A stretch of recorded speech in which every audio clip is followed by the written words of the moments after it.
नमस्ते मेरे प्यारे देशभक्तों। आज मैं आपको उस समय में वापस ले जाना चाहता हूं जब आजादी की लौ बस जलनी शुरू ही हुई थी। एक ऐसा समय जब वीर सावरकर नाम का एक छोटा लड़का 28 मई 1883 को महाराष्ट्र के दिल में पैदा हुआ था। यह कोई आम लड़का नहीं था, बल्कि एक विजनरी था जिसके आइडियाज ने बाद में एक क्रांति की आग जला दी। अपने शुरुआती दिनों से ही सावरकर शिवाजी महाराज की कहानियों और भारतीय योद्धाओं की वीरता से बहुत प्रभावित थे। छोटी उम्र में ही अपने माता पिता को खोने के बाद उन्हें अपने बड़े भाई गणेश सावरकर के गाइडेंस में सुकून और हिम्मत मिली। यही वो इमोशनल मजबूती थी जिसने उनके क्रांतिकारी स्पिरिट की नींव रखी।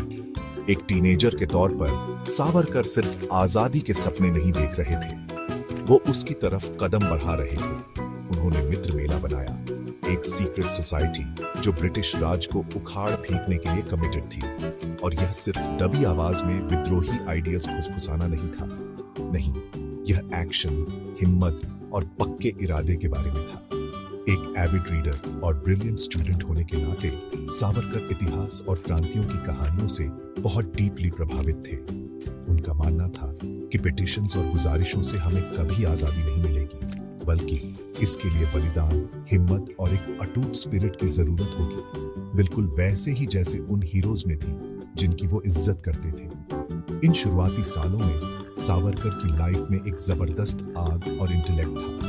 वो बोल्ड थे, ड्रिवन थे और ऐसे समय में स्टेटस क्वो को चैलेंज करने के लिए तैयार थे जब ऐसे विचार खतरनाक माने जाते थे।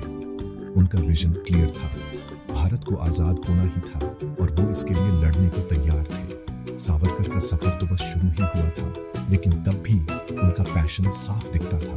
उन्होंने एक ऐसा फ्यूचर देखा जहां भारत गर्व से और आजादी से खड़ा हो, और वो उस विजन को हकीकत बनाने के लिए अपनी पूरी लाइफ समर्पित करने को तैयार थे। तो आज जब हम वीर सावरकर को याद कर रहे हैं, तो सिर्फ उनके जन्म का जश्न न मनाएं, चलो अपने अंदर पैशन और देशभक्ति की उस लौ को फिर से जलाएं, क्योंकि यही वो स्पिरिट है जो एक बेहतर, मजबूत भारत के सपने को जिंदा रखेगा। अगली बार तक इंस्पायर्ड रहिए मेरे दोस्तों।